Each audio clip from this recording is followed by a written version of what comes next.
Om Amriteshwarye Namaha. Om Amriteshwarye Namaha.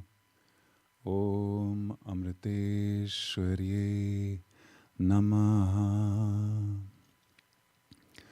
Om Partaya Pratibodhitam Bhagavata Narayanena Swayam Vyasena Gratitam Puranamunina Madhye Mahabharatam Advaitamrita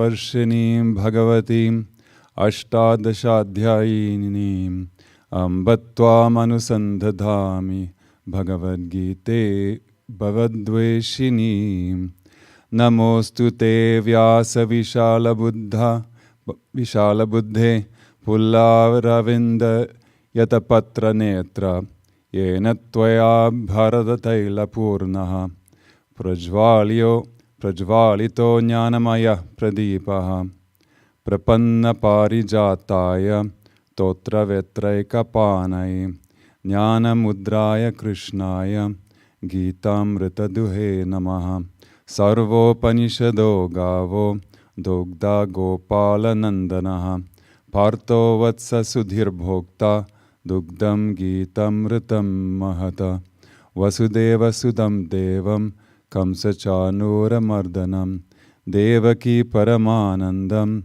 Krishnam Vande Jagadgurum.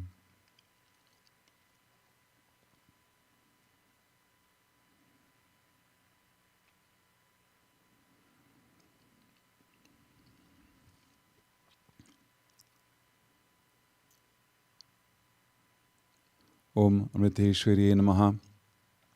Thank you for joining us again. And we are now well into the 18th chapter. And as an answer to Arjuna's question about sannyasa at the beginning of this chapter, Krishna summed up the teaching of Karma Yoga up to verse 12. And he named that as Sattvic Sannyasa. But we also learned that that's basically the same thing as Karma Yoga. So in this portion up to verse 12, he presents the essence of Karma Yoga as taught in the second and third chapters of the Gita.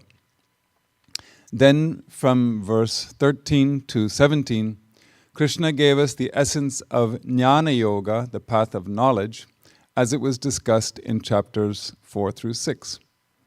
So what is that essence? I hope everybody remembers. The Atma is never the doer and thus never reaps any karma of doership.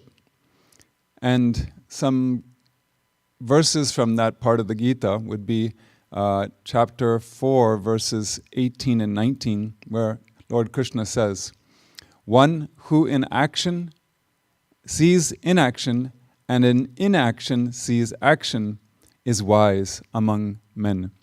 He is unified, he has accomplished all action. He whose every undertaking is free from desire and the incentive thereof, whose action is burnt up in the fire of knowledge, him the knowers of reality call wise." And in the 5th chapter, verses 8 and 9 are also very helpful. "One who is in union with the divine and who knows the truth will maintain, I do not act at all.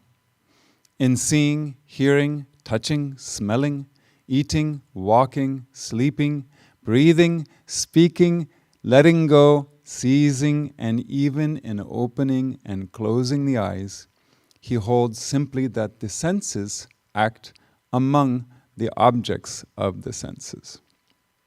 So you would have to review that whole chapter, but these are very profound and very famous verses, so it's good for us to keep those in mind. And following this line of reasoning, in the previous class, Krishna first talked about the 5 instruments, or we could call it the 5 factors, that are involved in karma, which is basically the body, the energy sheath, pranamaya kosha, the mind or manomaya kosha, and the jivatma plus daivam, which is divinity or God.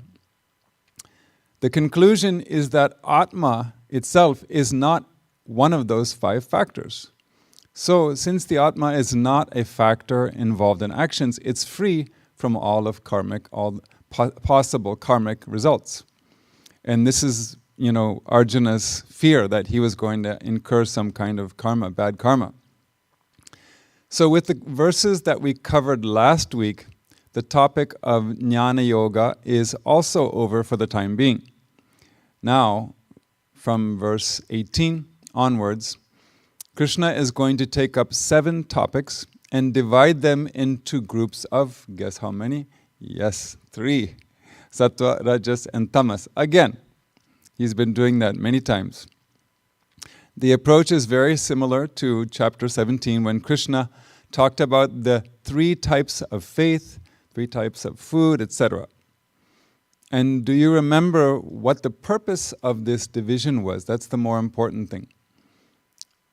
It was because by comparing Sattva, Rajas, and Tamas, Krishna is urging Arjuna and us too to choose Sattva only, always. So Amma gives similar guidance to devotees.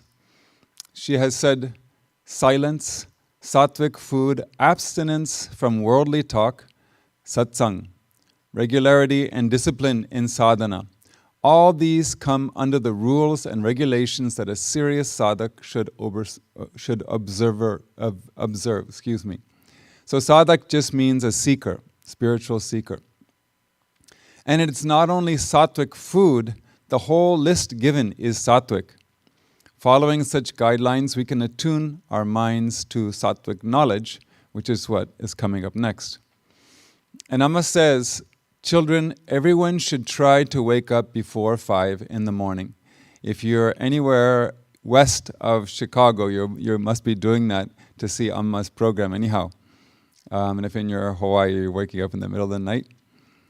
The ideal time for spiritual practices like meditation and chanting includes mantra and as well as Lalita Sahasranamam, etc. That is Brahma Muhurta, from 3 a.m. to 6 a.m. And during this period, sattvic qualities are predominant in nature. Moreover, the mind will be clear and the body energetic. So a clear mind and an energetic body are also indicators of sattva. So Amma has the same thing in mind as Krishna.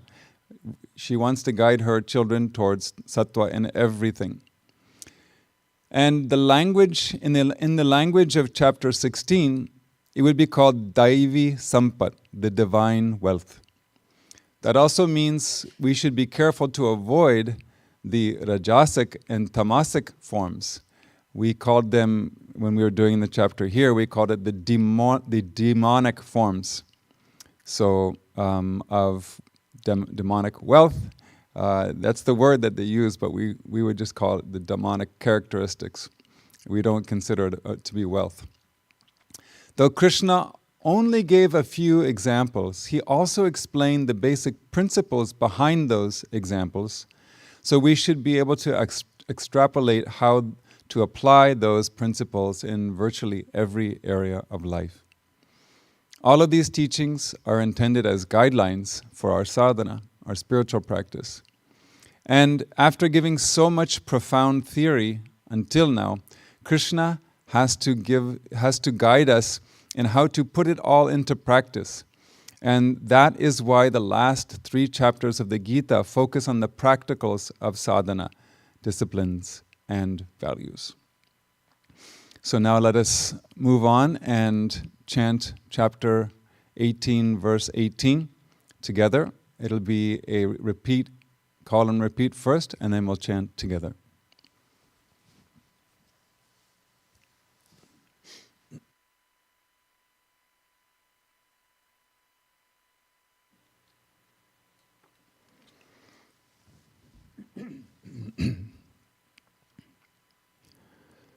Jnanam nyeyam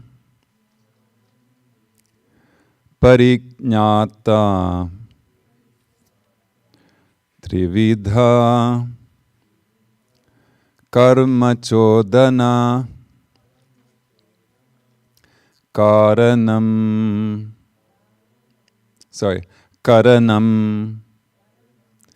karma karteti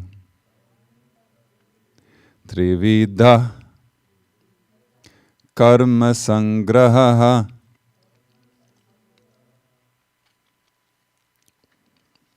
I changed a little bit of the translation.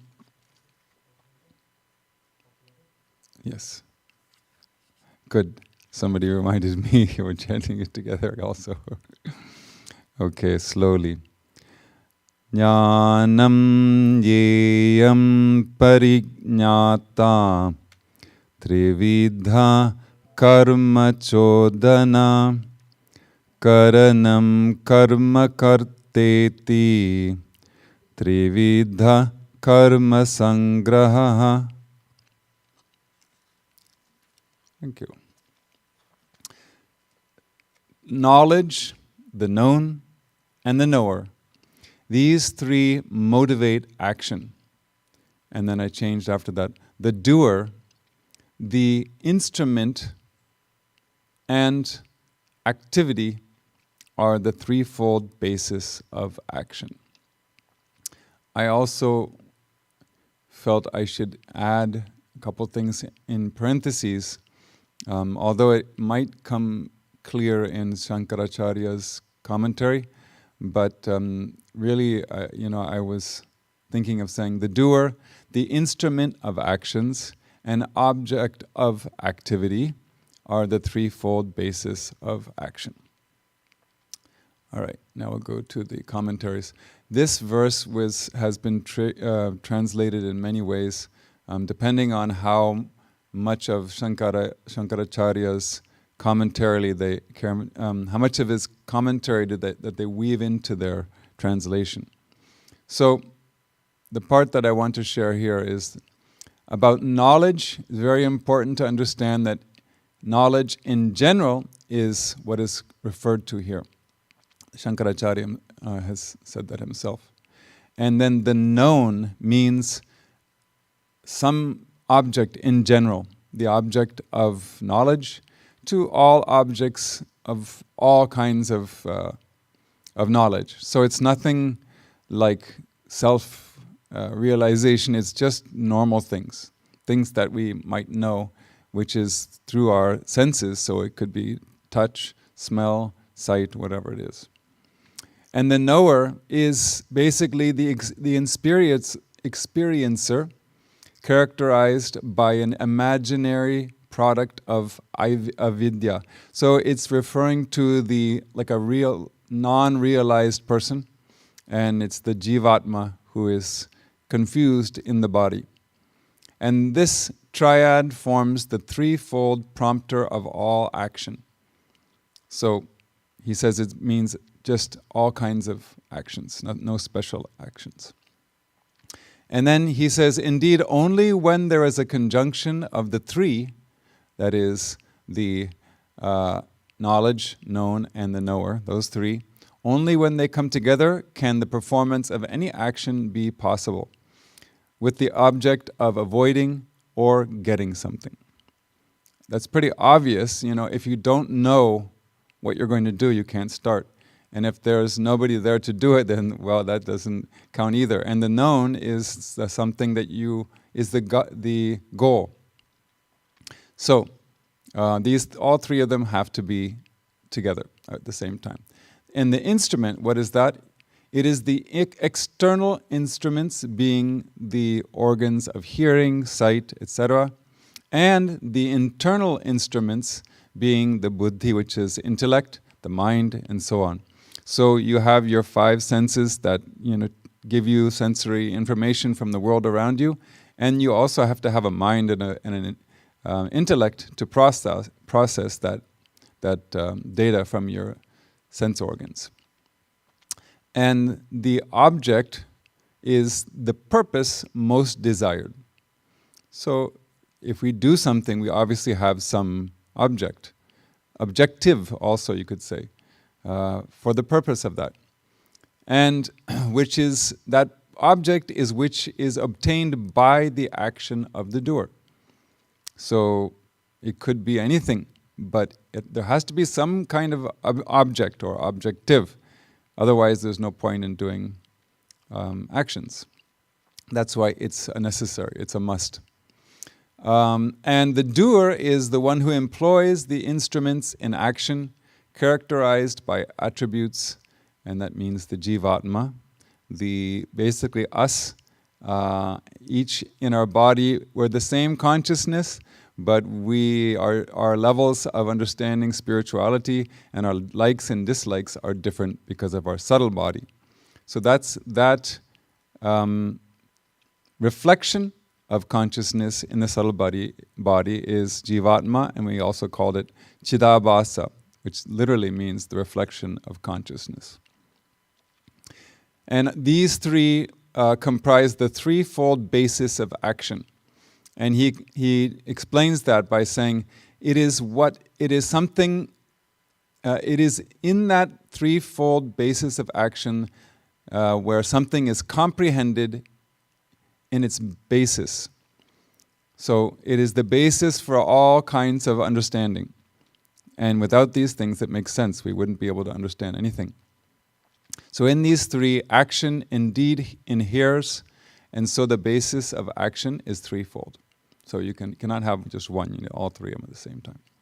Jnaneshwar says, now do hear the individual description of each of these three. And of course he has wonderful examples and analogies, that's his strong point. The rays in the form of the senses of the sun and in the form of the soul rush out and forcibly open the lotus flower in the form of sense objects. The king's soul, riding the horses in the form of the body, and armed with the spears in the form of the senses. What a way of thinking of it. Your senses are piercing these things to understand them, right? And that soul plunders pleasure and pain from the sense objects. These similes set aside that which dwells in the sense centers and imparts sensory pleasure and pain to the soul is knowledge. And that knowledge here, you've probably understood, it doesn't have anything to do with atma-jnana, self-knowledge. It is referring only to sensory information. It's not like even knowledge, it's just information from the senses. The thing wherein knowledge reposes in deep sleep is the knower. It's an interesting way of putting it, because we don't really cognize the knower because that's us, it's ourself. The only way we can understand it, is from a negative example that he's giving.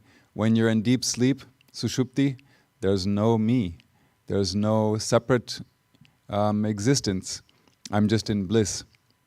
So when we wake up, the sort of the reverberations linger for a little while of that bliss. But he puts it like this because everybody can understand that, that one who is thinking and trying to know things is gone in deep sleep. So now here the aspects of the object of knowledge, sound, touch, color, smell, etc., which are the fivefold means through which the object of knowledge makes itself manifest. The mango fruit, although one and the same, establishes contact with different senses, all these ones, taste, color, smell, etc., revealing itself to the senses. See, this is the reason why I'm reading all this, sharing it all with you, is because he has analyzed this process of sensory information getting into our mind and the reactions and all that. He's got it so detailed, so I want to share that. In that way, the same object of knowledge assumes 5 facets as cognition takes place through the 5 senses. The journey of water comes to an end when it enters the sea. The growth of crops ceases when the harvest is ready.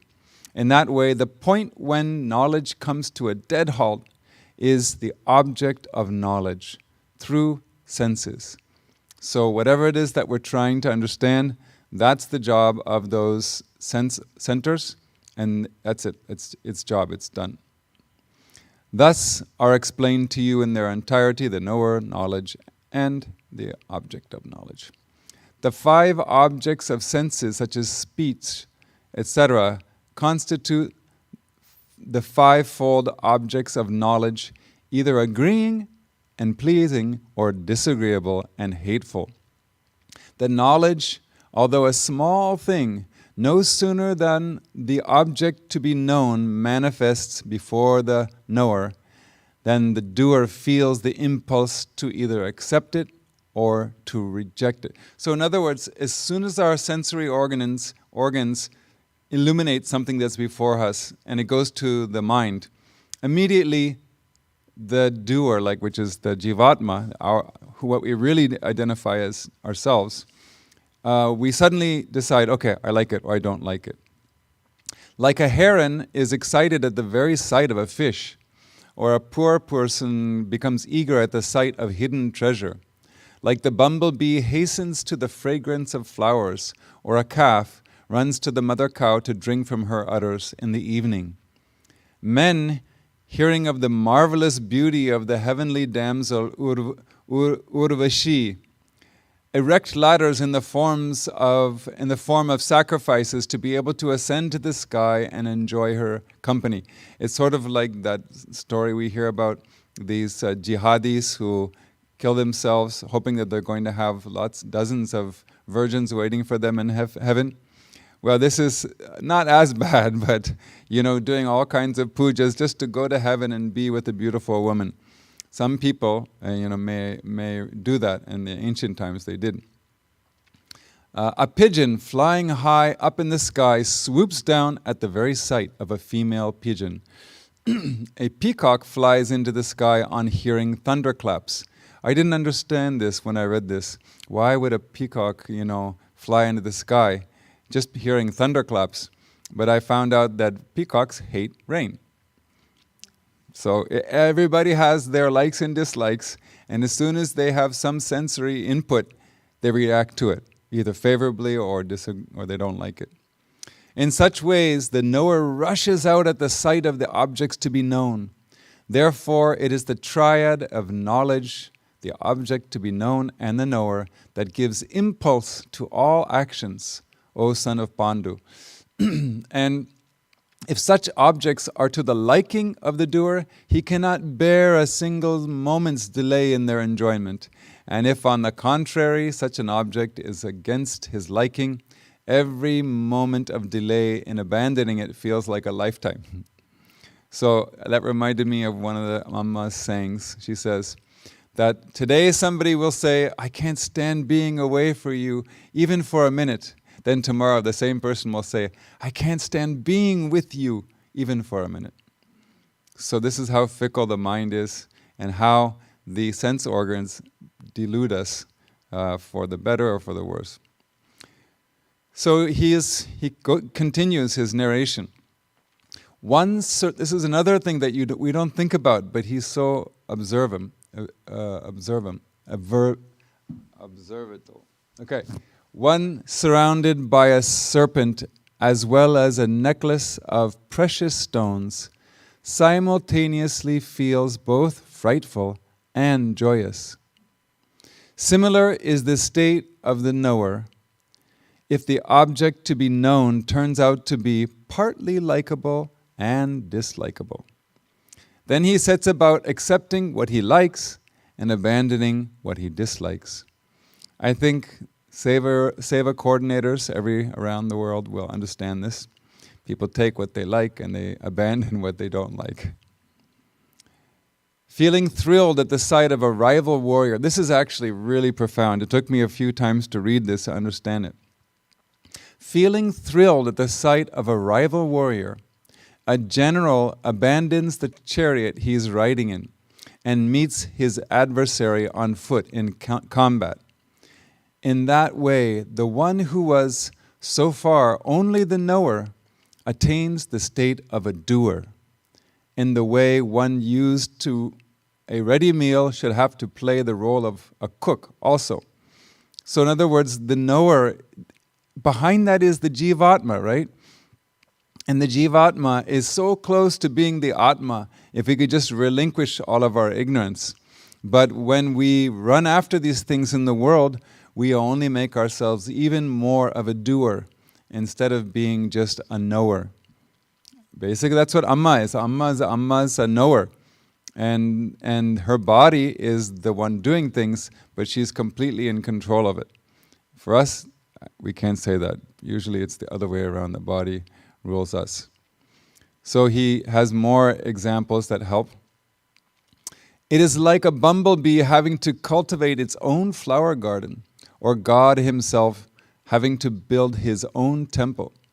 In that way, when the knower going after the object to be known employs a group of senses, either in accepting it or rejecting it, he becomes the doer. And when the knower himself becomes the doer, he converts the knowledge into an instrument of action. So we could use it for God, knowing God, but instead we're just using all of our faculties just to do things. In this way, a change in the status of the knower is brought about. It's a sad story. It's kind of a really sad story. In the way the eyes become dim at night, the glory of the rich is dissolved with adverse luck, and the moon wanes after the night of the full moon. In that way, the knower is wrapped up in the blanket of the doer when the senses go to work. It's a tragedy, I guess. Now hear about his signs in such a state. With the internal organs, mind, intellect, etc., the doer first builds up a forecast of an action. If it promises to bring him happiness, he puts all the external organs to work, making them work for the successful fruition of the action. If, on the contrary, the action portends to be one leading to misery, he at once engages all the organs in the reverse direction and abandons that action.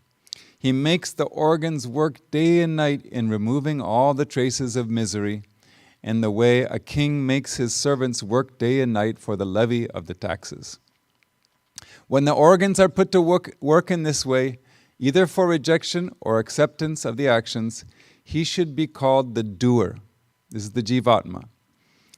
And since the doer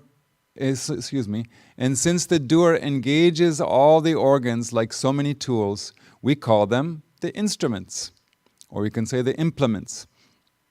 The structure that the doer erects by making use of these instruments is the action indicated here. Now, another commentator that I usually often quote, Swami Chidbhavananda, who's no more. He died about 30 years ago. Very, very good Gita commentary. Knowledge mentioned here refers to the knowledge obtained through the senses.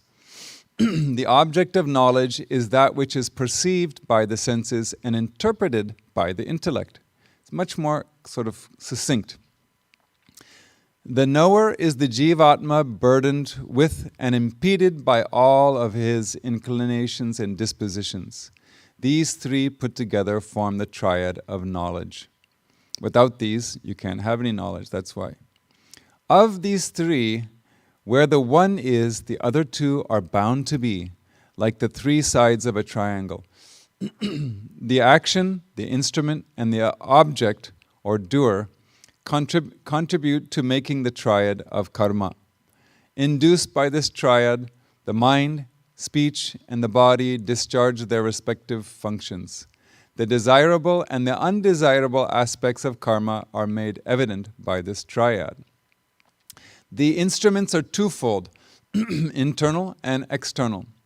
The manas means mind, intellect, chitta is a function of the mind also, and the ego are the internal instruments. The body, the tongue, the eyes, the nose, and the ear are the external instruments. They divide themselves again as the instruments instruments of knowledge and the instruments of action. The Jivatma himself functions as the agent to all these activities. He is the knower as well as the doer.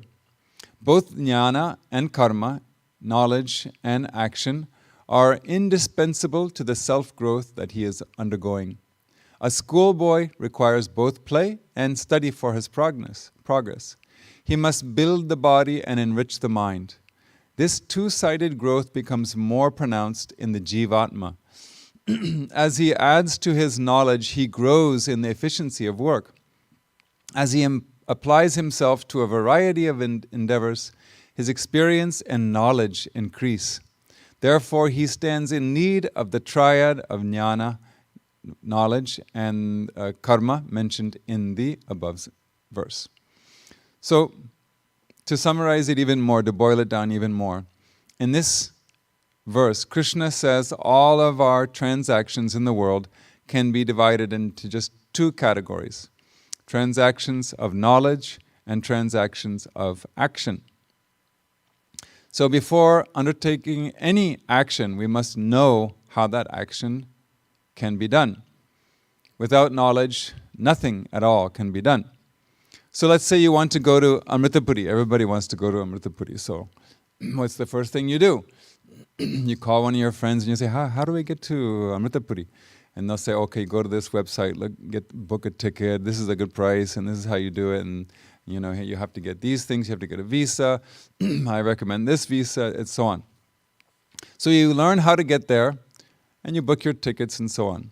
After you reach, I'm going to say the Seva coordinator again because I know it always happens.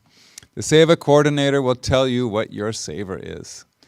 Then you get an orientation on how to do your Seva. Just like any job or something we want to do on our own, something we like, we want to learn it, all these things are forms of knowledge acquisition. And from the beginning of our lives, we have been acquiring knowledge about so many things we need to or want to do. Acquiring knowledge of various actions, then performing various actions. The former requires the organs of perception, or knowledge we could say, which is called the jnanendriyas, while the latter requires the organs of action, the external ones, which are called karmendriyas, our hands, speech and all that. Then there are specific times in our life that we use one more than the other. Which one do you think we were using more when we were little children? Was it the thinking one or the acting one? It's mostly playing around and not much thinking. That's the problem with little kids. They get themselves in trouble because they don't think.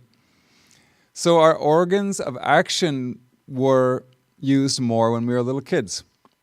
As we grew up, we used our organs of knowledge more and more until we graduate from college or grad school or whenever we stop studying to some degree.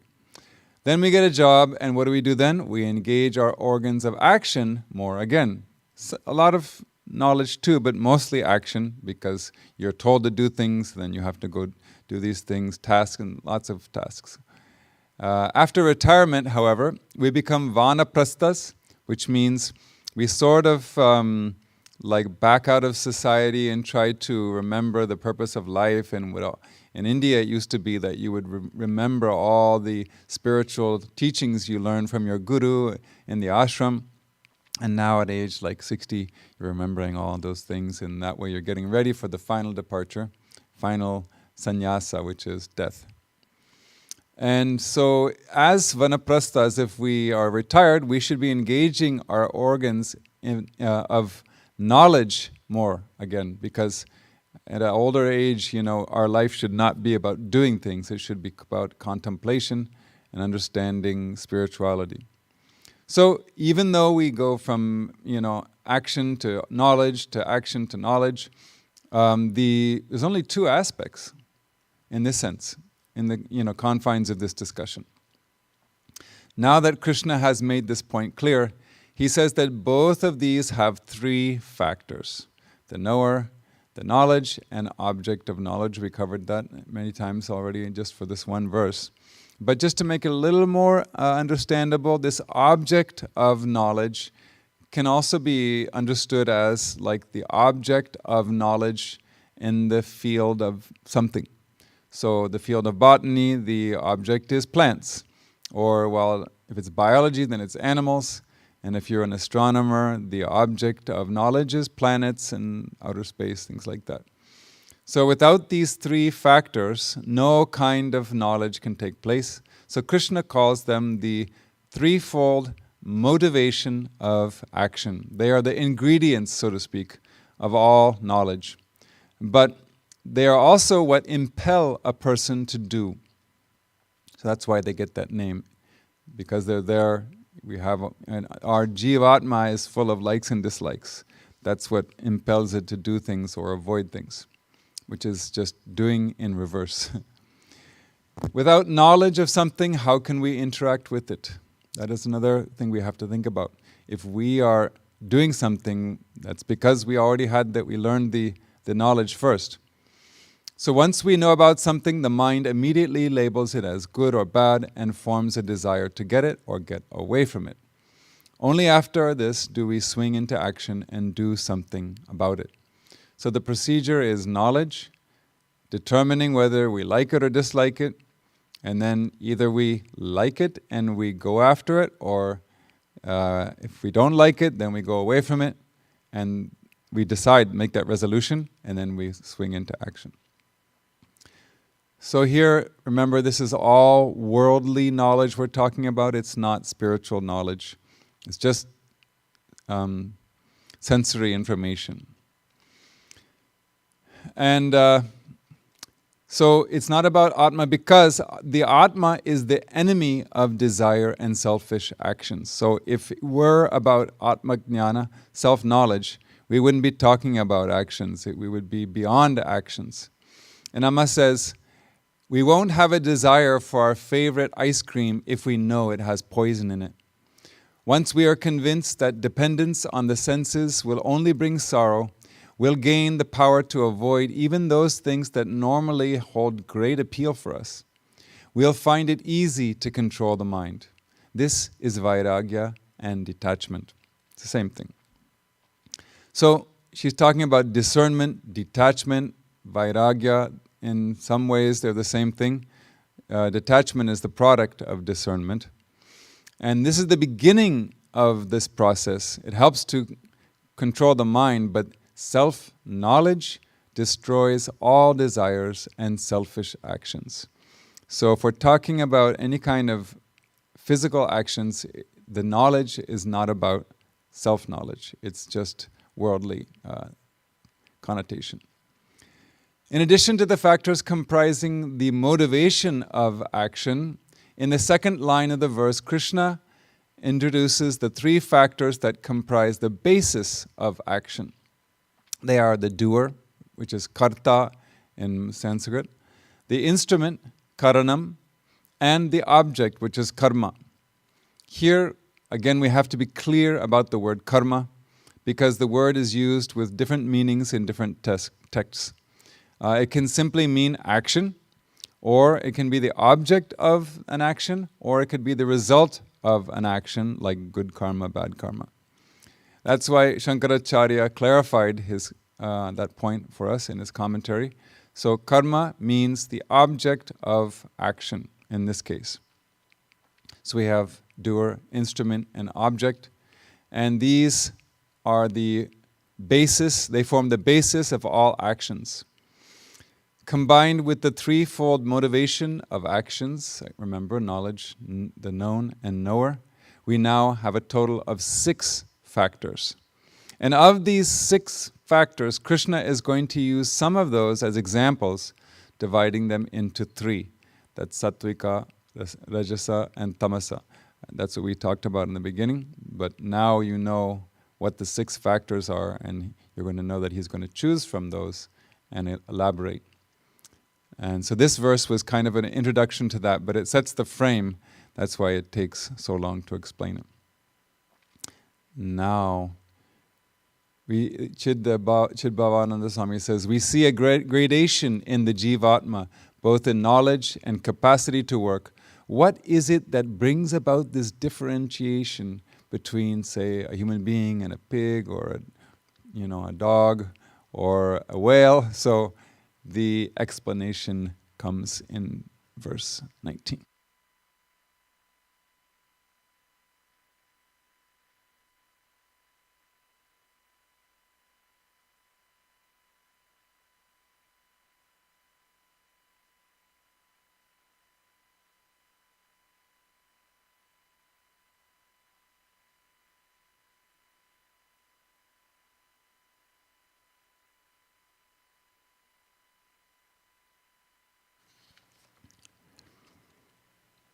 Jnanam karma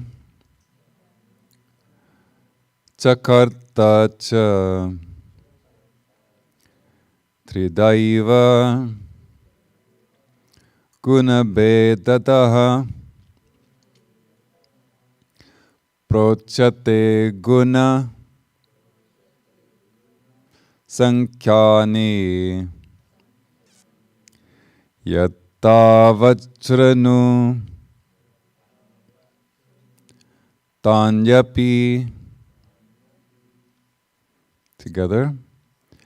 Jnanam karma cha karta cha tridhaiva guna bhedadaha prochate guna sankhyani yatavachrunu tanyapi.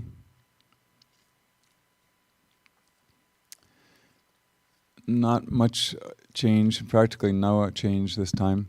In the Sankhya philosophy, knowledge, action, and agent, and I put in parentheses, doer, are declared to be of three kinds only, according to the distinction of gunas. Hear them also duly. So gunas, I hope you remember, it came up a lot in, I think, chapter 16, and it was or 17. It's basically the same thing. These come up, and it's a similar teaching. So we have to remember sattva, rajas, and tamas make up the whole universe. We learned that as well in the previous chapters. So there's nothing but these gunas. They're in a subtle form before the worlds are created, and then even here, now around us, everything, according to Vedanta, is made up of sattva, tamas, and sattva, rajas, and tamas. So Shankaracharya's commentary, he says that karma here means action. So it's not the object of action anymore. So this is why we need the commentary so badly, because in one verse he'll say it's the object of action, and then he says no, it's not that in this verse, it's actual action. So we can be thankful for Shankaracharya's commentary. And the doer, or which is sometimes called the agent, is the performer of action. So that is understood, no difference there. Are declared or stated in the science of gunas. So though it comes up in the Sankhya philosophy, it's kind of hard to understand what that is, because Sankhya in chapter 2 is the chapter title. So it means Vedanta in chapter 2. But here he's actually quoting the Sankhya philosophers of ancient times, because they had already analyzed like cosmology in India, and they're the authorities on it. So he's just quoting them because it's an easy way to do it. So Kapila's system of philosophy is what is referred to when we say Sankhya philosophy in this verse only. Because it's not Vedanta, he forgives them because we're not using their entire philosophy. And to be of three kinds only, according to the distinction of the gunas, such as sattva. Okay, the limitation only three, right? He says only three. Why does he have to say only three? That is to show that there is no distinction of any kind other than that caused by the three gunas. So once you divide things by gunas, there's no other factors you need to consider. So that's an important point. He's just focusing on that, because there's other ways of talking about it, like earth, air, fire, all that kind of stuff. But still, that's only in the tangible world. So gunas go all the way from the beginning of creation. So the limitation, we just talked about that. And Kapila's science of gunas is certainly an authority on the subject of gunas and the enjoyer, though it is opposed to Vedanta regarding the supreme truth, the non-duality of Brahman. So he admits that we don't agree on the most important things, but they did such a wonderful job of, writing this all down and categorizing these things. So we'll just use that instead of trying to, create a new one. That shows that at least he's paying homage to the previous traditions, which Amma also does. They, the followers of Kapila, these are the Sankhya philosophy people, are indeed proficient in the investigation of the functions of the gunas and of their products. And so their science is also accepted as authority with a view to praising the teaching that follows about the gunas. There's no harm in this. He even says there's no harm in this. So even other schools of thought, you should understand that from ancient times, they've had something in India called the Shaddarshana. So 6 different schools of knowledge or philosophy. And only one of them is congruent with Amma's teachings, and that is Uttaramimamsa, which is just another name for Vedanta. So, but the other 5 are incongruent with Amma's teachings, like Yoga, Vaisheshika, Nyaya, Purvamimamsa. There is one more, I forget what it is. Anyhow, they have their own philosophies, which are interesting, but basically not many people practice them anymore, because now Shankaracharya showed that Advaita is the top. So now Jnaneshwar's commentary is also very enlightening. Knowledge, action, and the doer are the 3 sorts, diversified in according to their gunas. Therefore, do not put faith in them, since 2 of these gunas, rajas and tamas, lead to bondage. So he's saying that, don't focus on the rajas and tamas. All we want to learn from this is sattva. Only sattva is capable of leading a person to liberation. He even says it straight away. The Sankhya philosophy has sung the praise of the 3 gunas thus. And I also felt this was nice, so I included it.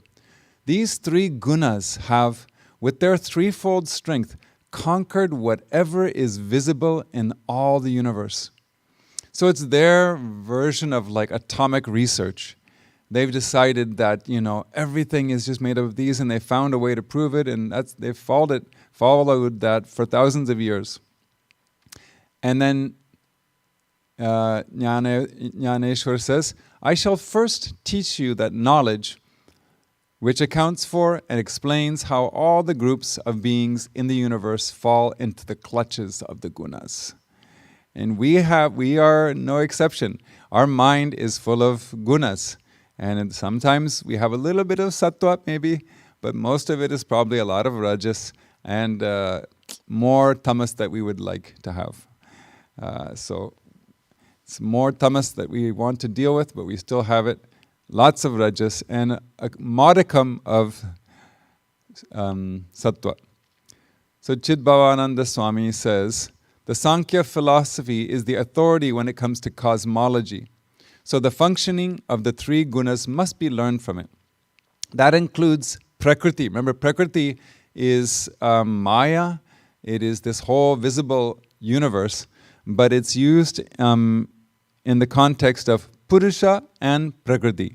So Prakriti is the inert earth, all the planets that we see from Earth, and people are trying to figure out, is there life there? Doesn't matter, really. They're still just Prakriti. And there may be subtle beings there, who knows? But the point is that all of the sentience, the consciousness, is not part of Prakriti. That is Purusha, or simply we can say Brahman. But when we talk about Prakriti, it's usually juxtaposed with Purusha. So everything that includes Prakriti, everything about the physical universe. However, they do not accept the existence of Paramatman. That's where we don't get along well. In the statement, hear of them also as they are, duly, the Lord further makes it clear that the teachings of Sankhya about nature and its workings are in tune with reason and experience. There's no need to reject it. So in the 6 factors mentioned before, Krishna has included some in this verse. It's important to take note of what things he chose. From the threefold motivation of action, he selects only one factor, and that is knowledge, jnanam. And from the threefold basis of action, he selects 2 factors, action and the doer, which is karma and karta. So actually they're pretty comprehensive. You've got the doer, you've got actions, and you've got knowledge. So that should be enough for us to understand and apply in our lives. Thus the meaning here is, Arjuna, there are 3 types of knowledge, 3 types of action, and 3 types of doers based on their respective gunas, whether they're sattvic, rajasic, or tamasic. And other than a self-realized being, nothing is 100%. Amma is 100% sattva. But the rest of us are a mixture of all 3, just like the Ayurvedic doctor will say, your sharira prakriti, your dosha is this, pitta kapha or kapha pitta or something like that. They will say that. Here it's like 1% sattva, 90% rajas, and maybe 9% tamas, something like that. I'm joking, of course. And you guys are much more sattvic, but you just have to analyze and see what you think. Amma says, children, vibration arose in Brahman from the primordial resolve. From this came the 3 gunas, sattva, rajas, and tamas. These 3 are represented as the Trinity, Brahma, Vishnu, and Shiva. That means Brahma is sattva, Vishnu is rajas, and Shiva is tamas. I don't know if the Shaivites will, agree with that, but she said so. There must be some deeper meaning to that. And then the most important thing here, and I'm going to have some slides to show you in a minute, is that she says, all these are within oneself. What we see existing in the universe, in truth, exists within us. And I remember one day, I was crossing I was about to cross the Kyle, the backwaters in Amritapuri. It was a long time ago. And it just so happened that Amma was going across the backwaters also. So I got a ride with her. I had forgotten about this until I read this verse again. And I remembered she was, through a translator, because I didn't speak any Malayalam, she was explaining, because it was early morning and we could still see the stars, or it might have been nighttime, I can't remember, one or the other. It was dark enough that we could see the stars, and I was looking at the stars, and I was, and then the Amma's the brightest star, and she said, all of this is inside of us. It's inside of you also. And I practically fell out of the boat. But I want to show you some slides just to.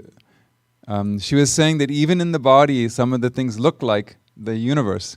So, am I going to be able to see them or no? Okay, take a look at this one.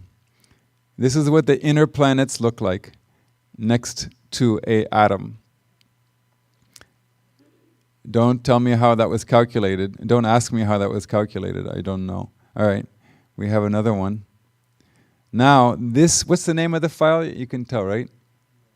I think it's the name of the file Tell us what it is. What was it? Oh yeah, the one on the left is part of the cerebellum, and what was the one on the right?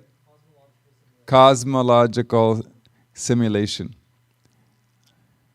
So your brain itself is the cosmos, so to speak.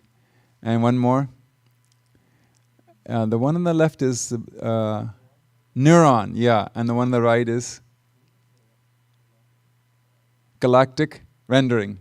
Yeah, so that you can't actually, draw it like this. You have to put pigment and everything. They're using non-color, photos, and they're rendering it to make it more visible.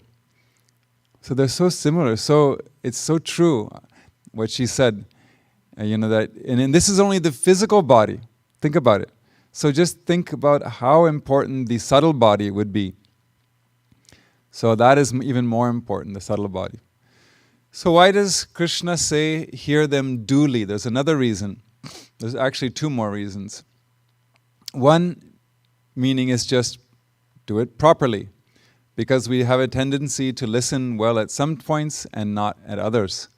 For a variety of reasons, we might not pay attention all the time, maybe only in the beginning and the ending, but not in between, or maybe the other way. The opposite. So incomplete understanding is actually not understanding at all. So we have to pay attention to learn something. I know it's hard because this is very heavy material, but to the degree we are attentive, that much we learn. So he wants Arjuna and us to understand these things, so do it properly. And I think that's why Amma has to go to great lengths to keep people's attention during meditation, and she has all these steps, otherwise people would be asleep after 2 minutes, right? Especially if you're in a time zone where it's late or very early. And even during the satsang, she has to make all kinds of gestures, and she interjects things, and then she tells jokes, and that's how everybody gets, glued to the computer when she's doing all these things. And even bhajans, she has fun with the bhajans. So all of these things, she is a master because she knows human nature. People just aren't always so attentive. And one more reason to say that is that hear them as they are. Don't belittle them and don't inflate them. Just take them as they are, no more nor less. So the word duly can mean that as well. So the previous verse and this verse have provided an introduction to the topic of guna-based divisions. And the first will be the 3 types of knowledge, and then 3 types of action, and 3 types of doers. So that's a total of 9 verses, because each one of them gets 1 verse each. And we will move on to verse 20.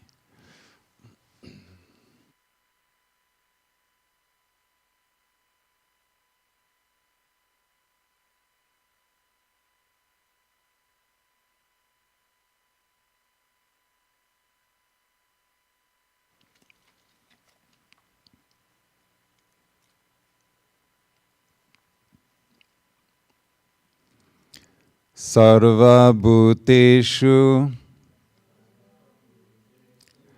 yenaikam bhavam avyayam ikshate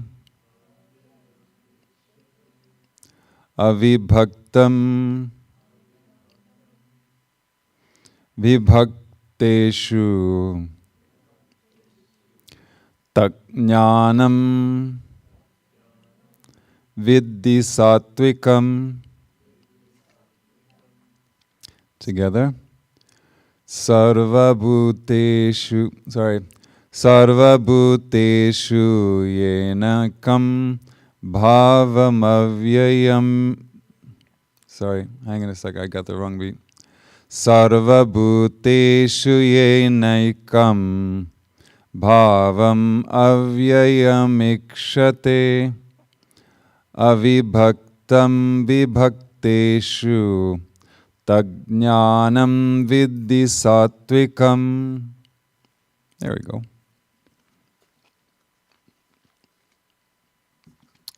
That knowledge, I inserted there, knowledge, that knowledge by which the one imperishable existence is perceived, or we can say seen, in all beings, undivided in separate beings. Know that knowledge to be sattvic. One more time. That knowledge by which the one imperishable existence is perceived in all beings, undivided in separate beings, know that knowledge to be sattvic. So the commentaries. Shankaracharya says, bhava, or this existence, that word existence, it just means reality. The reality that oneself cannot be reduced the reality that the oneself cannot be reduced or changed, either in itself or in attributes. In all beings, to him, means from the manifest down to the from the unmanifest down to stationary objects. So, in other words, from the most subtle things in the universe that we cannot see and we cannot grasp, all the way down to something like a tree.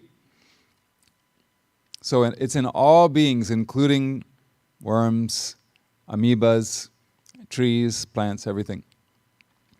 And sees that self-reality undivided, not different in separate beings, in the mutually different bodies. Like space, it is constant, admitting no difference. Know that knowledge, the direct perception of the non-dual self, to be sattvic, to be the right knowledge. So, Jnaneshwar's commentary is also very helpful. He says, that is the pure and sattvic knowledge, and with its rise, the object of knowledge along with the knower disappears. The darkness cannot see the sun, and the ocean knows not the rivers. One cannot receive the embrace of their own shadow. In that way, this knowledge discerns no distinctions between living beings, from Lord Shiva down to a stalk of straw. It's all equal. It is impossible to feel a picture with one's hands, or to wash salt with water, or to experience a dream while awake. In that way, this sattvic knowledge is the light that leaves nothing else to be seen, whether it is knowledge, an object, or the knower. All three of those dissolve upon gaining that knowledge. One cannot have ornaments of choice merely by melting gold. One cannot separate ripples on the water surface merely by putting them in a strainer. Similarly, sattvic knowledge is unable to grasp the distinction between diversified appearances, unlike the natural viewpoint of worldly mortals. So we see nothing but difference, and sattvic knowledge cannot see any difference. So that's why there's a verse in the Gita where Krishna says that the person of knowledge, for them, what is daytime is nighttime for us, and what is daytime for us is nighttime for them. So a realized person sees the world exactly opposite to our vision. One, even casually looking into the mirror, only sees his own reflection in it. In that way, when that knowledge dawns, the object to be known retreats and vanishes, and the knower attains moksha. Chidbhavanand Swami's commentary. The essence of the mantra, I would say, so I want to share this with you. The categories of Prakriti, remember that's the whole universe, physical universe, the categories of Prakriti have divided into innumerable forms, the movable and the immovable, the sentient and the insentient. All these are the modifications of Prakriti or Maya. The imperishable being is the substratum behind the many. It is the one without a second. It is undivided like space. It undergoes no modification because no change is possible for the infinite. Nothing can be added to it and nothing can be taken away from it. It is imperishable. It does not divide itself into different atmas in different beings. To know this great being as it is sattvic knowledge. So it's the highest state, really, when you hear all these descriptions. And when I read this commentary, at this point I thought of that prayer that we say quite often. Om Purnamada Purnamidam Purnaad Purnamudachyate Purnasya Purnamadaya Purnameva Vashishyate. That means this is the whole, that is the whole, this is the whole.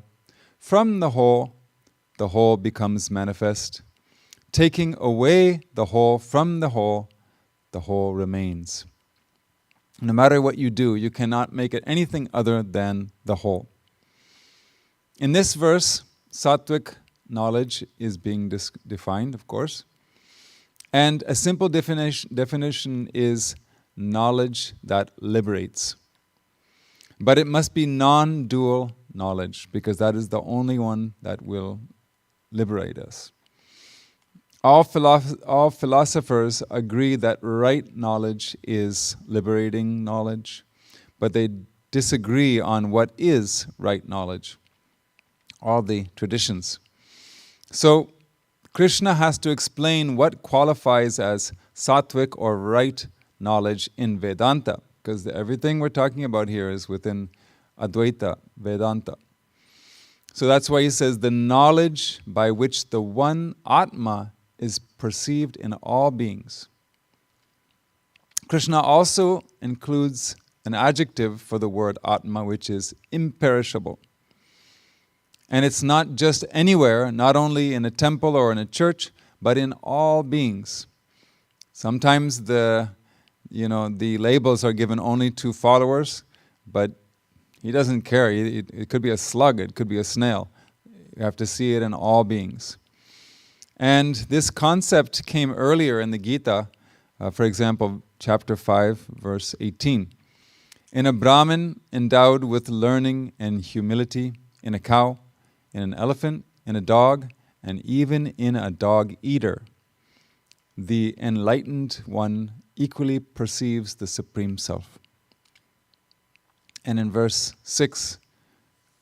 chapter 6, verse 29, one whose self is established in yoga, whose vision everywhere is even, sees the self in all beings and all beings in the self.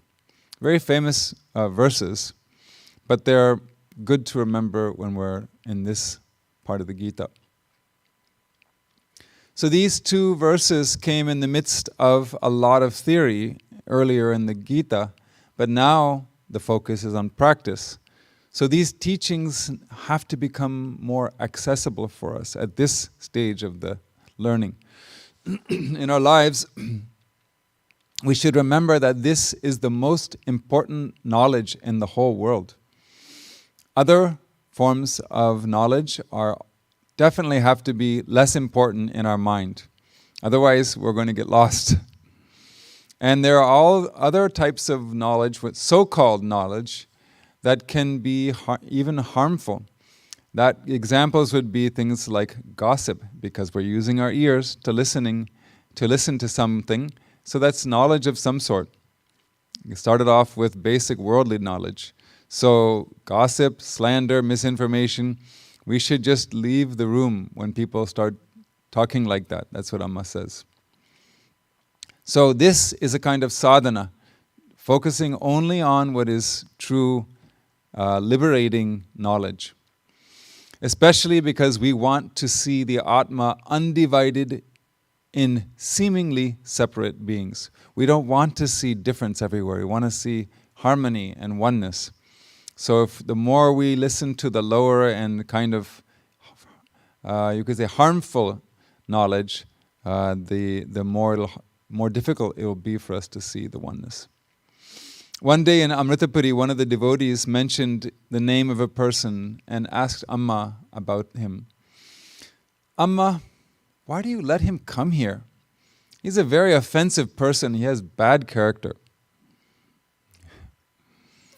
What do you think Amma said? You think she liked that comment? She gave a very long answer, and I'm giving you less than 25% of it. I will only share the conclusion, which ties into the topic here. Amma said, the feeling of other should go. That feeling is due to the ego. Try to see oneness, the whole.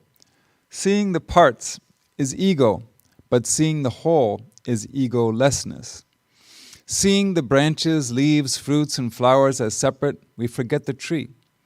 To perceive the branches, leaves, fruits, flowers as separate is ego. To see the tree as a whole is perfection. But the problem is we cannot see the whole. We pay attention only to the parts. We concern ourselves with division, the other, separate from us. Amma does not see parts. Amma sees only the whole. Amma sees only God, the Supreme Atman. Amma cannot do otherwise. Wow, that's a problem I'd love to have. Children, seeing the other will divide us, but seeing the whole will lift us to the undivided state. Therefore, try to be egoless, try to be humble. So she goes from this supreme truth and brings it down to something very simple and practical for us. Be humble. So we have one more sadhana now. Practice humility. The bodies are divided and different, but the consciousness in those bodies is undivided. The minds of living beings are divided, but the consciousness that illuminates those minds is undivided. In short, the knowledge that is undivided is sattvic knowledge. So what about divided knowledge? That comes next. And we're going to hear about rajasic knowledge in verse 21.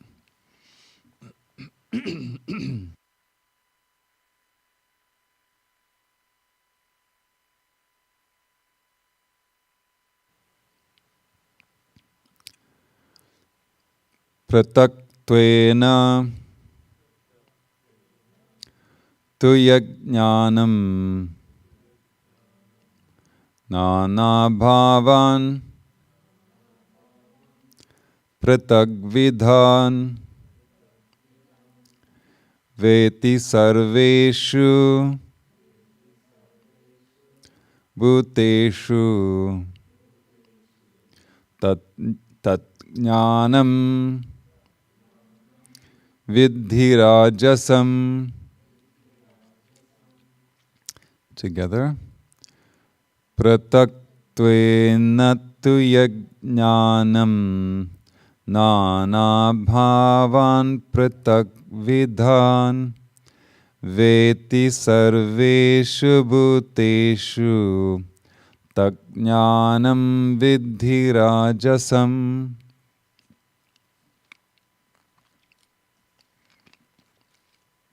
I only made one very minor change.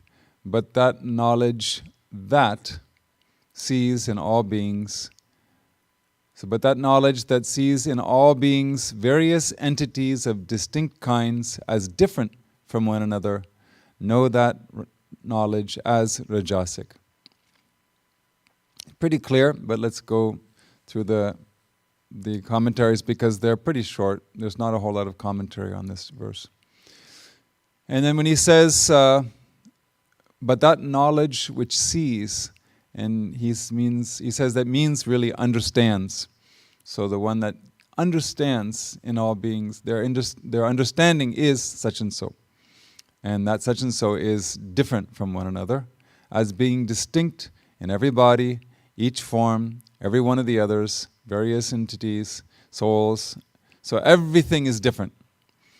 And it is, so there's distinct kinds of different sorts, each having distinct characteristics. So everybody's different soul, different characteristics.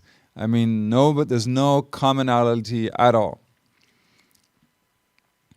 So each, in all beings, that knowledge, so even in all beings, instead of seeing some connection between all beings, they see no connection in all beings. It's the exact opposite. And then he says, since knowledge cannot be the doer of any act, the expression knowledge, which sees, means knowledge by which one understands.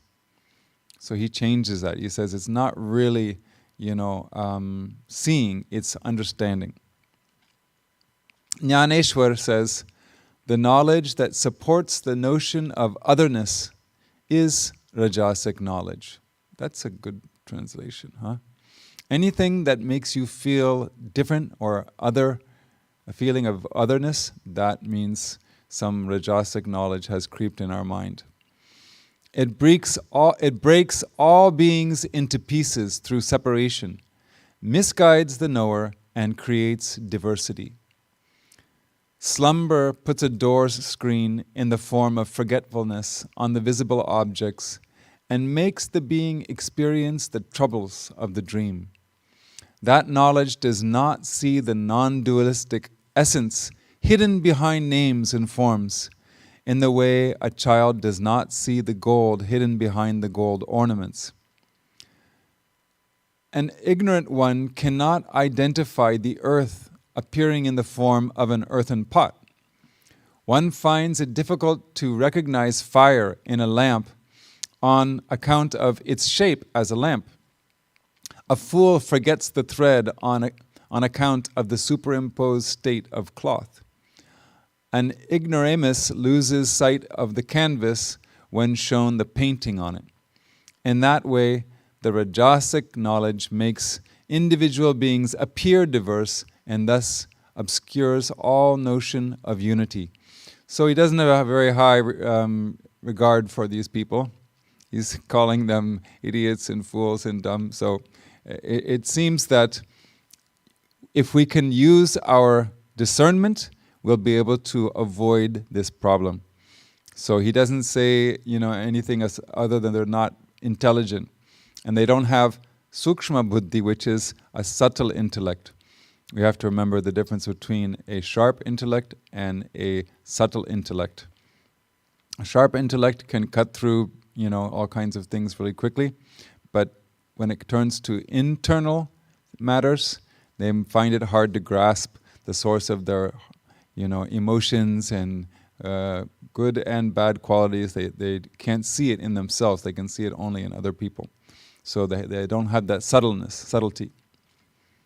Chidbhavananda Swami's commentary, he says, Rajasic knowledge holds that there are atmas of varying traits residing in various types of bodies based on grades of evolution. They think that the Atman itself has to undergo evolution just as the body does. Sounds funny to us, but actually, maybe at one point we might have felt like that because we weren't thinking so deeply. Gold ore may be procured from different continents, and they may all have different kinds of slag. Slag is the impurities that come with it, depending on the ground conditions. So you're going to have different kind of ground conditions. So the slag, the impurities stuck to the gold will be different. While the content of the slag varies from place to place, pure gold is the same, independent of the sediment and soil. Similarly, the Atma seems to be different from one living being to another, since their attributes are different. It is even believed that Atmas belong to different species, color, nationality, and social status. Attaching importance to these attributes is the way of Rajasic knowledge, though these characteristics are born of ignorance. So we all have them, And why? It's not really us. We're ignorant. We acquired these qualities out of our ignorance. So he says, even though that's the case, they still attribute them and they won't let go of that notion. When all such qualities are removed, pure consciousness alone remains. And he has a nice example here. In selfless love, there's no such thing as Indian love and Western love. And like Amma says, he says, in its pure form, love is a universal factor governing and guiding life. Without it, life is not worth living. He kind of sounds like Amma a little bit there. There is another factor in life which is worth understanding. In deep sleep, all differentiations are dissolved. High and low, learned and ignorant, virtuous and sinful, happy and miserable. All these inequalities vanish in that state. Thus, an undeterminate, universal existence remains as vague consciousness. It's something so important, it's so universal, but they haven't really defined it. They don't really know what they're talking about. It's a waste of all of our life. All these phases of the underlying unity are not recognized by Rajasic knowledge. It sees nothing but diversity. It's a pretty sad existence, right? Amma says, diversity is felt because of the difference in each one's vision. Otherwise, there's no difference in God. God's real nature will be understood when the attitude of difference in us is removed. That's why God doesn't come to us when we say, God, show me yourself. Because we have this attitude of difference. What is the difficulty? And then she says, she was kind of scolding somebody when she said this. What is the difficulty in perceiving unity in diversity? We have hands, we have legs, we have eyes, nose, right? But aren't these different organs part of our own body? The limbs are not different from the body, are they? Like this, perceive everything that is in this world as his limbs. The sun gets concealed by the clouds. In a like manner, God is concealed by the vasanas. He becomes visible when the dirt of latent tendencies is removed. There you have it. Krishna says, one who sees the Atma in everyone as different, that is Rajasic knowledge, or we could say understanding. I have my Atma, you have your Atma. I don't like your Atma, my Atma's better. This kind of conversations might take place. This is really the common view today. It's really the materialistic, so-called modern thought process. And this has even led to treating others as being less than human. Just maybe, 70, 80 years ago, must have been. A prominent example would be how Jews were compared with rats during World War II. I learned about that recently. I was so shocked. But even today, warring factions around the world demonize their adversaries. Modern slavery in the form of human trafficking still exists.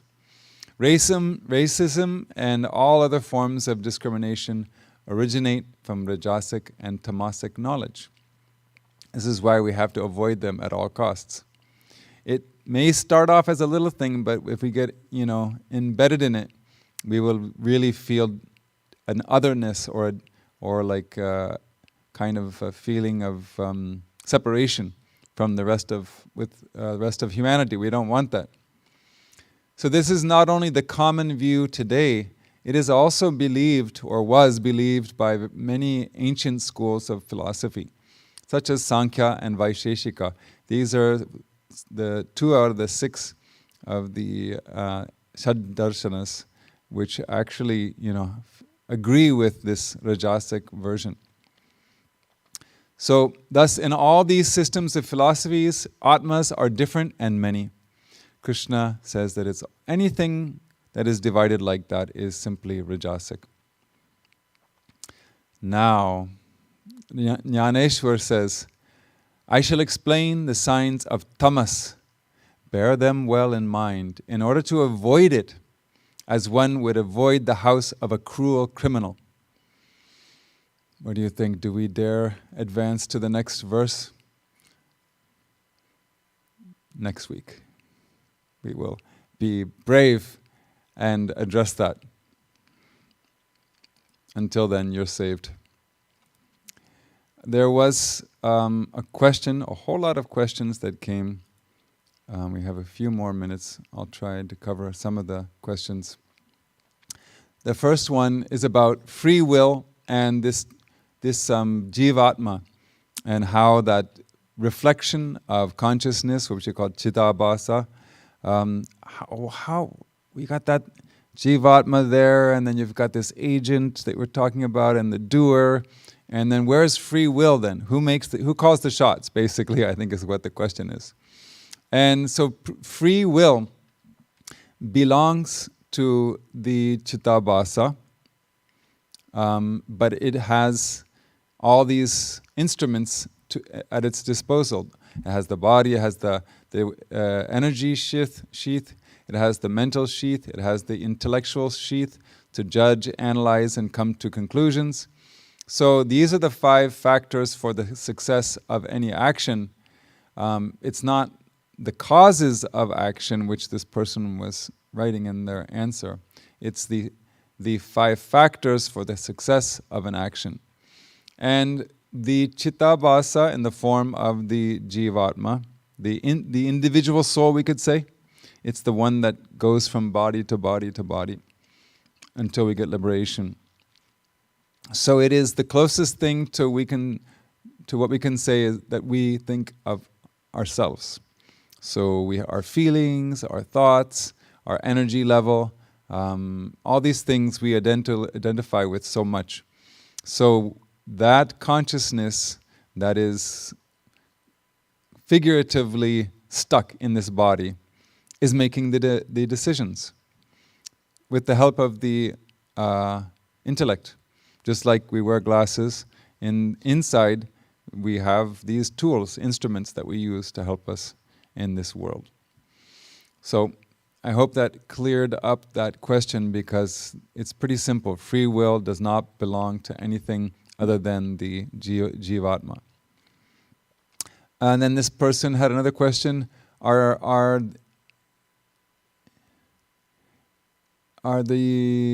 the chitabhasa separate from or an accumulation of the 5 causes of action? Again, 5 causes, it's a wrong interpretation of it. But I'll do my best. Chitabhasa is one of the 5 factors for the success of an action, any action. And remember, it's not the causes of action. I'm just repeating what I said a second ago. The third question is, if the mind is inert, what is it that changes thoughts and feelings such as guilt, shame, fear, etc., including love and all that? So it is, again, it's just the same thing. We're coming back to the same thing. It's the jivatma that gives sentience to this body, but it doesn't understand things correctly, so it experiences both happy and sad thoughts and feelings. So it is the confused Atma, we could say here. Actually, the Atma is not confused, but that's the closest way we can express our present situation. I am the Atma, but I'm not, understanding properly. So for now, I identify with this body and feelings and ideas like that. So that is what gives life to this body. And as soon as it leaves, we know what happens. This body starts to decompose.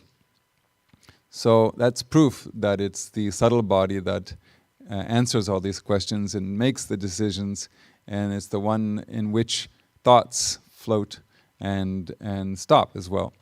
So it's the same thing, chitabhasa. So far the answer has been chitabhasa or jivatma to all 3 questions. What makes the mind decide to sit in meditation, etc.?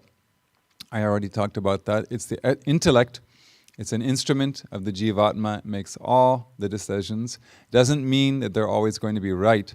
If we're confused, we use the intellect in the wrong way, and we get ourselves in trouble.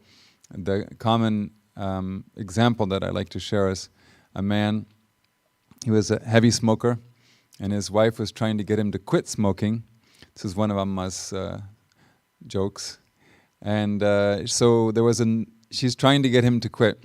So one day there was a news article in the newspaper, and it was a big article about how smoking is bad for your health, you can get cancer, and so many bad things. And so she very surreptitiously puts the newspaper on that page right in front of him, and he sat down and started eating his breakfast, and he looked at that article and he read everything, and he put it down and he said, "Okay, honey, I made a firm resolve. From today on, I'm never ever going to read the newspaper." That's logic, right? But it's used in the wrong way. It's a deluded intellect. So just because you have an intellect doesn't mean it's always going to choose the right thing. We don't have time for more questions. We'll address them next week. Until then, please keep up with your studies and dive into the Gita all the time. And the more you dive in, the deeper you'll go and the more you'll understand. We'll close with 2 closing prayers and then have a brief meditation. Those who have time, please join us for the meditation as well. Om Asato Ma Sadgamaya Tamaso Ma Jyotirgamaya Mrityorma Amritam Gamaya. Om Shanti Shanti Shanti. Om Lokaha Samastaha Sukhino Bhavantu. Lokaha Samastaha Sukhino Bhavantu. Lokaha Samastaha Sukhino Bhavantu. Om Shanti Shanti Shanti. Om Shri Gurubhyo Namaha. Harihi Om.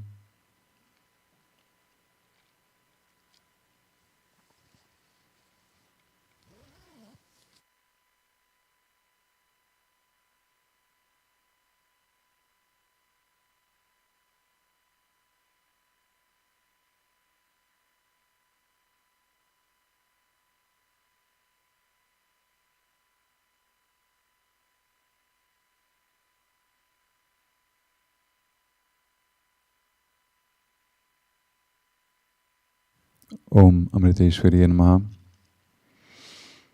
Let us all meditate together for some time.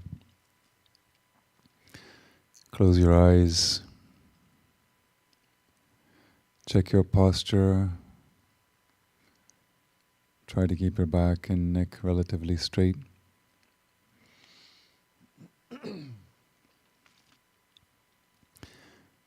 And take a few long, deep breaths.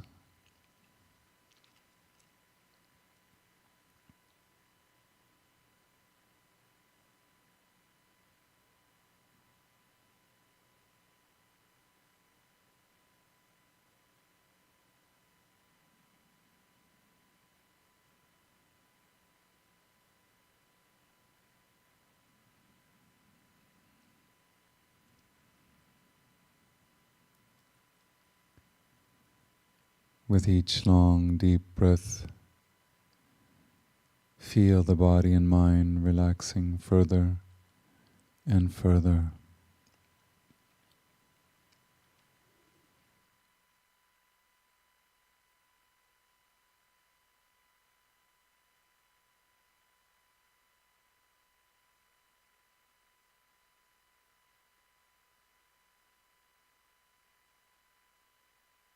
Feel Amma's subtle presence all around you.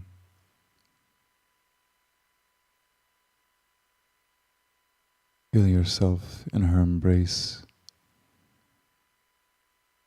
Feel the warmth of her body and her heart.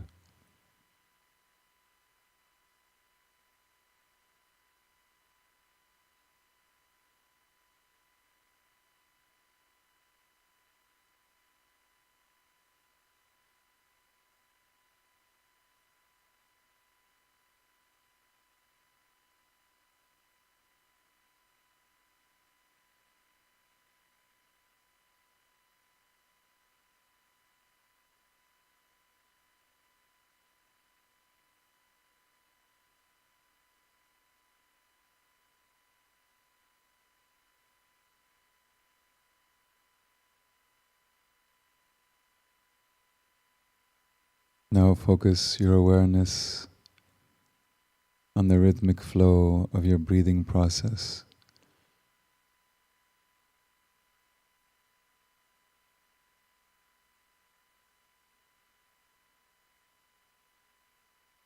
As you breathe deeply but naturally, remain as a witness to the flow of the breath,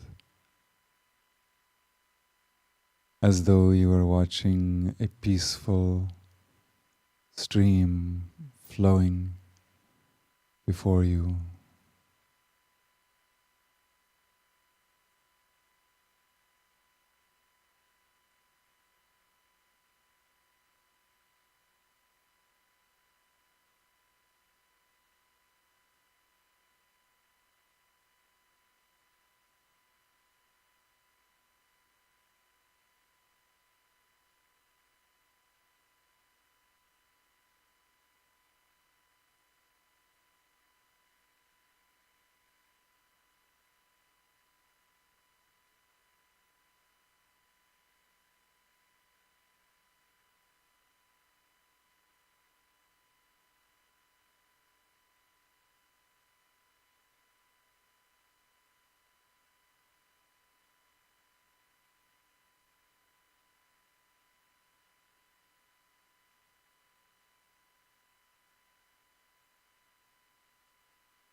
Now let us use our power of visualization and imagine you're with somebody whom you respect and love, to whom you feel connected.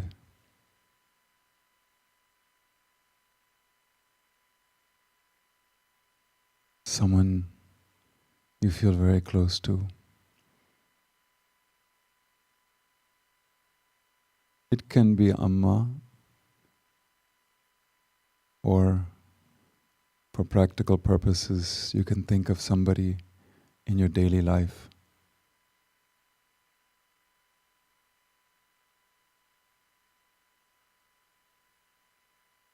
Once you have somebody in mind, visualize their form and try to understand why you feel so close to them. Certain attributes. It may be something about them, their aura.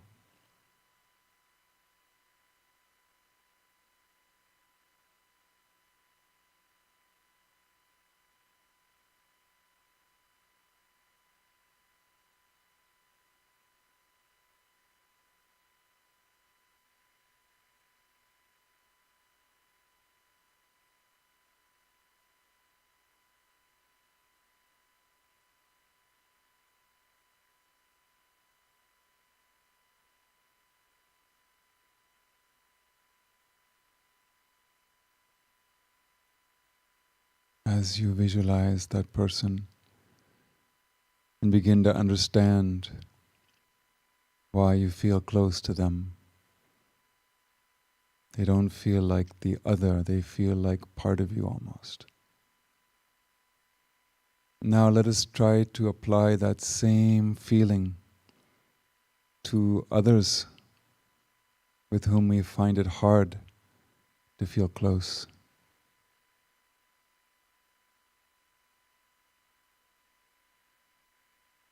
People who feel like the other to us now.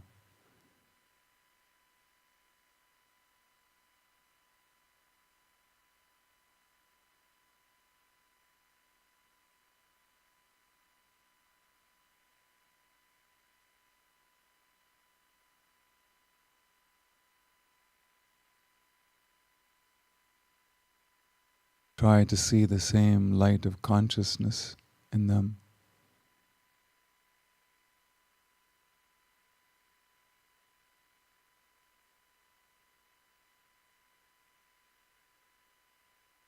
Remember, all the attributes, good and bad, are only temporary.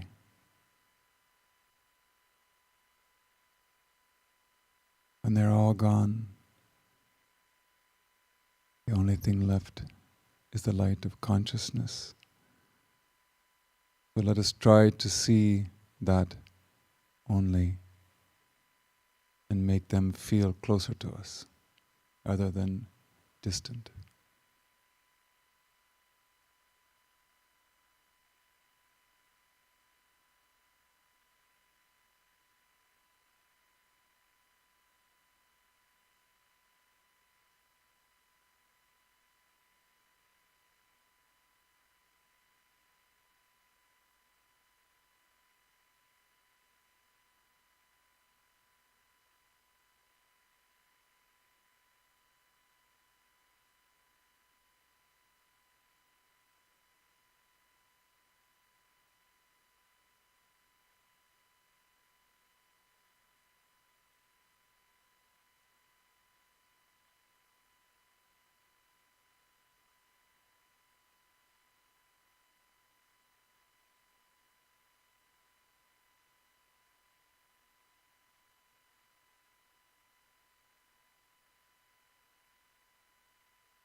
Now let us pray to Amma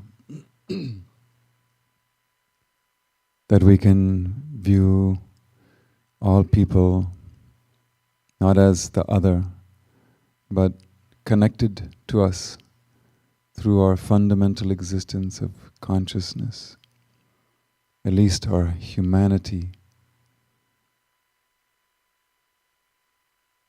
May she bless us to see all people with equal love and compassion.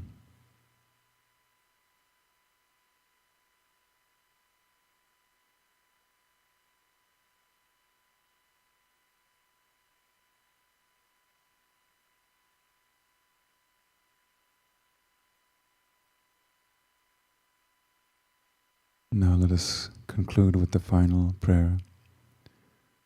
Om Purnamada Purnamidam Purnaad Purnamudachyate Purnasya Purnamadaya Purnameva Avashishyate. Om Shanti Shanti Shanti. Om Shri Gurubhyo Namah. Harihi Om.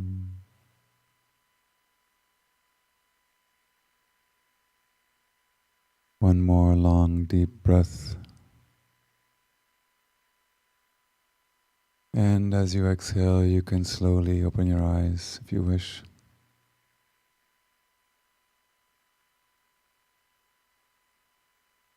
Om Amriteshwari Namaha. Thank you for joining us. We do plan to have another Gita class next week, but more than that, I want to remind you all that on Thanksgiving weekend, Swami Amrita Swarupananda Ji is going to be holding a international retreat, and we will all be participating, and we encourage everybody to join. It's a very rare opportunity. We haven't had one for months, so don't miss this opportunity. Om Namah Shivaya.